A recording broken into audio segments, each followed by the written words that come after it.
Hello students, money the learning app में आपका स्वागत है। और आज हम बिल्कुल नया अध्याय शुरू करने जा रहे हैं जिसका नाम है समावयवता। बहुत सारी इंटरेस्टिंग बातें करेंगे हम इसके बारे में। तो चलिए एक एक करके शुरू करते हैं। सबसे पहले हम जानना चाहते हैं कि सर ये समावयवता वर्ड है क्या, इसका मतलब क्या है। तो अगर आप ध्यान से सोचो और अगर आपने थोड़ी बहुत भी ऑर्गेनिक केमिस्ट्री पढ़ी है तो आपको पता होगा कि एक ही अणुसूत्र के, आपको यह पता होगा कि एक ही अणुसूत्र के भिन्न भिन्न यौगिक संभव होते हैं। एक ही अणुसूत्र के क्या संभव होते हैं? भिन्न भिन्न यौगिक संभव होते हैं। तो वो जो एक ही अणुसूत्र के भिन्न भिन्न यौगिक संभव हैं, उनमें किसी न किसी बात में भिन्नता है, उनके गुणों में भिन्नता है। तो यही कहलाता है बेटा समावयवता, कि समान अणुसूत्र वाले यौगिक जिनमें कुछ न कुछ भिन्नता हो उन्हें हम समावयवी कहते हैं। क्या कहते हैं? उन्हें समावयवी कहते हैं। और ये जो फिनोमेनॉन है, ये जो प्रक्रम है, ये क्या कहलाता है? समावयवता कहलाता है। मैं आपको बताना चाहता हूं बेटा कि जो ये आइसोमेरिज्म शब्द है, ये जो अंग्रेजी का शब्द है आइसोमेरिज्म, जिसका हिंदी में मतलब है समावयवता, ये दो शब्दों से मिलकर बना हुआ है। कितने शब्दों से मिलकर बना हुआ है? दो शब्दों से। कौन कौन सा? एक है बेटा आइसोस और दूसरा है मेरोस। ये जो आइसोस है बेटा, इसका मतलब होता है इक्वल। इक्वल मतलब समान, ठीक है ना। और मेरोस का मतलब होता है पार्ट्स, मतलब भाग, समान भाग। समान भाग का मतलब बेटा वही है समान अणुसूत्र। इसका मतलब क्या है बेटा? समान अणुसूत्र। समझ रहे हो बात को?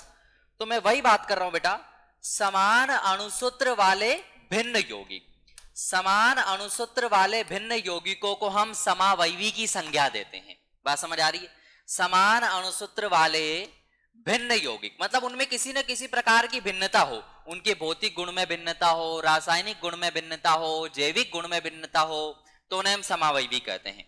तो समान अणुसूत्र वाले भिन्न यौगिक बेटा क्या कहलाते हैं? समावयवी कहलाते हैं। क्या कहलाते हैं बेटा? समावयवी कहलाते हैं। अब मेरी बात ध्यान से सुनना, समान अणुसूत्र वाले भिन्न यौगिकों को हम कहते हैं समावयवी। एक उदाहरण देकर आपको मैं एक्सप्लेन करता हूं, जरा ध्यान से सुनना। मेरे पास एक अणुसूत्र है C4H8, हाँ या ना। इसकी मैं कितनी संरचनाएं बना सकता हूं, यह आपके सामने दिखाता हूं। एक ही अणुसूत्र है C4H8, एक ही अणुसूत्र है, हाँ या ना।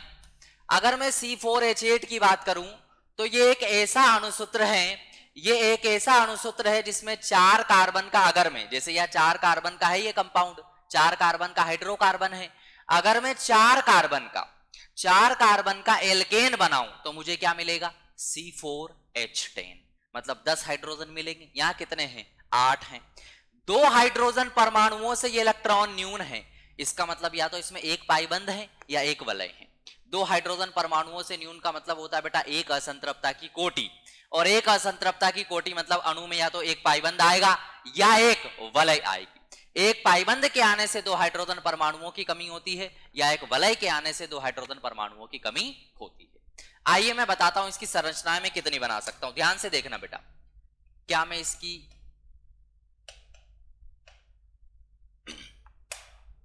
एक ये संरचना बना सकता हूं, हाँ या ना। एक तो ये बना सकता हूं, एक में ये बना सकता हूं कि मैंने कोने पर ही द्विबंध क्यों लगाया, बीच में भी तो लगा सकता हूं, तब भी C4H8 ही बनेंगे। गिन लो, 4 कार्बन है और 3 2 5 2 7 हाइड्रोजन है। 4 कार्बन है, 3 3 6 और 1 7 8 हाइड्रोजन है। कोई रोक थोड़ी सकता है मुझे बनाने से, हाँ या ना। बिल्कुल मैं C4H8 ही बना रहा हूं सारी की सारी। देख लो भैया, ये भी C4H8 है, देख लो, 4 कार्बन 3 3 6 2 8 हाइड्रोजन। बात समझ आ रही है? तो ये सब C4H8 की मैंने पाईबंद वाली, मतलब जिसमें एक पाईबंद हो, वो संरचना बना दी है मैंने। आगे वलय वाली बात करता हूं। वलय वाली बनानी है, देखो वलय ऐसी बन सकती है,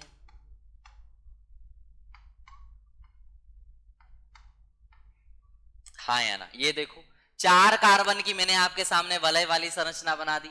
अरे ऐसे ही वलय क्यों, 3 कार्बन की वलय बना दूंगा।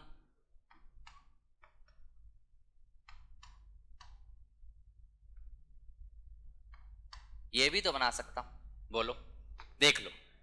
ये जितने भी यौगिक बनाए हैं मैंने, सभी के सभी का अणुसूत्र है C4H8। इसका मतलब ये सभी के सभी समान अणुसूत्र वाले यौगिक हैं, लेकिन इनमें कुछ भिन्नता है। बताता हूं भिन्नता। देखो, यहां पर 4 कार्बन की मुख्य कार्बन श्रृंखला में द्विबंध कोने पे लगा हुआ है, मतलब कार्बन नंबर 1 पर। यहां 4 कार्बन की मुख्य कार्बन श्रृंखला में द्विबंध कार्बन नंबर 2 पे लगा हुआ है। हाँ या ना? तो यहां देखो स्थिति में बदलाव आ गया है, भिन्नता आ गई है किसी बात की। यहां कार्बन श्रृंखला ही 3 कार्बन की है, बोलो भिन्नता आई कि नहीं आई?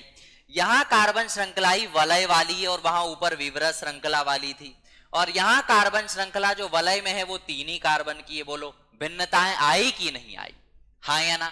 तो हमने क्या देखा कि एक ही अणुसूत्र के सारे यौगिक हैं ये, लेकिन इनमें हमें क्या दिखाई दे रहा है? कुछ ना कुछ भिन्नता दिखाई दे रही है। तो ये क्या कहलाएंगे? एक दूसरे के समावयवी कहलाएंगे। ये सारे एक दूसरे के समावयवी हैं। बात समझ आ रही है? और मैं अगर आपसे कहूं तो इनमें किस बात की भिन्नता है, तो इनमें है बेटा, इनमें संरचना की भिन्नता है। किसकी भिन्नता है? संरचनात्मक भिन्नता है। देखो, 4 कार्बन की श्रृंखला में द्विबंध 1 पे लगा, यहां द्विबंध 2 पे लगा। संरचना में भिन्नता आई कि नहीं आई? तो संरचना में भिन्नता मतलब इसका IUPAC नाम बदल जाएगा। आयु मतलब समान अणुसूत्र के साथ भिन्न IUPAC नाम रखने वालों की भिन्न मतलब भिन्न संरचना, मतलब वो भिन्न संरचनाएं होगी। समान अणुसूत्र के साथ अलग अलग IUPAC नाम रखेंगे तो उनकी संरचनाएं भिन्न होगी। ठीक है ना? तो ये अणुसूत्र तो समान है लेकिन IUPAC नाम अलग अलग आएंगे। इसका आएगा 1 ब्यूटीन, इसका आएगा 2 ब्यूटीन। तो हमें इनमें संरचनात्मक अंतर दिखाई पड़ रहा है। यहाँ कार्बन श्रृंखला 4 कार्बन की, यहाँ कार्बन श्रृंखला 3 कार्बन की, संरचना में अंतर है। बोलो है या नहीं है? यहाँ तीनों में कार्बन श्रृंखला जो है वो कैसी है? विवृत वाली है। यहाँ चक्रीय हो गई। बोलो संरचना में अंतर है कि नहीं है?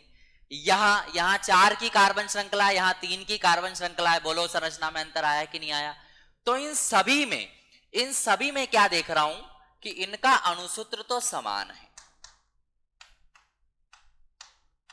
समान अणुसूत्र है, लेकिन इनका जो संरचना सूत्र है, संरचनात्मक सूत्र जो है, उसमें भिन्नता है। बोलो है कि नहीं है? हाँ या ना? क्या है? संरचनात्मक सूत्र में भिन्नता है। संरचनात्मक सूत्र किसे कहते हैं? परमाणुओं या परमाणुओं के समूहों के जुड़ने का क्रम। परमाणुओं अथवा परमाणुओं के समूहों के जुड़ने के क्रम में भिन्नता हो तो यह कहलाता है संरचनात्मक सूत्र। जैसे यहाँ 1 और 2 के बीच द्विबंध है, यहाँ 2 और 3 के बीच द्विबंध है, यहाँ 4 कार्बन बिल्कुल सीधी श्रृंखला में लगे हुए हैं, यहाँ 3 ही कार्बन सीधी श्रृंखला में लगे हुए हैं। जुड़ने के क्रम में भिन्नता आ गई। बात समझ आ रही है? तो इन सभी के संरचनात्मक सूत्र में भिन्नता है। और ऐसे यौगिक जो समान अणुसूत्र लेकिन भिन्न संरचनात्मक सूत्र रखते हैं, बेटा उन्हें संज्ञा दी जाती है संरचनात्मक समावयवियों की। पहले प्रकार से मैंने आपको इंट्रोड्यूस करवा दिया कि क्या होता है संरचनात्मक समावयवी। हाँ या ना? संरचनात्मक समावयवी ये पहला प्रकार है बेटा। संरचनात्मक समावयवी ये समावयवता का पहला प्रकार रहेगा। बात समझ आई? कोई दिक्कत नहीं। अब ये तो आपने समझा कि समान अणुसूत्र वाले यौगिकों के संरचनात्मक सूत्र में कैसे भिन्नता आती है। अब मैं आपको एक और बात समझाना चाहता हूं, ध्यान से सुनना। अब मैं इस वाले को, ये जो 2 ब्यूटीन है, इसका उदाहरण मैं वहां ले रहा हूं अगले पृष्ठ पर। के लिए बाय बाय।